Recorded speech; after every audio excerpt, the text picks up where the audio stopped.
નેપાળમાં આવેલા વિનાશક પૂર બાદ હવે ભારત સરકારે પણ એલર્ટ વધારી દીધું છે. નેપાળમાં તબાહીના પગલે ગંડક નદીના જળસ્તરમાં વધારો થવાની શક્યતા છે, જેના કારણે બિહાર અને ઉત્તર પ્રદેશના સરહદી વિસ્તારોમાં ચિંતા વધી છે.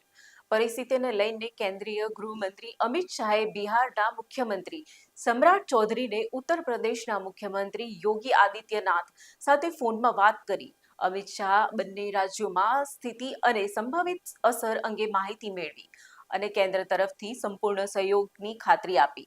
બીજી તરફ અસરગ્રસ્ત સરહદી વિસ્તારોમાં સ્થાનિક તંત્ર સાથે એનડીઆરએફને પણ હાઈ એલર્ટ પર રાખવામાં આવ્યું છે.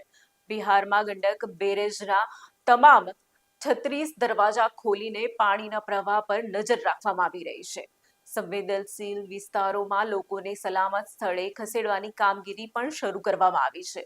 નેપાળના આ કુદરતી આફતની અસર હવે ભારત સુધી ન પહોંચે અને કોઈ જાનહાનિ ન થાય તે માટે કેન્દ્ર સરકાર સતત સ્થિતિ પર નજર રાખી રહી છે.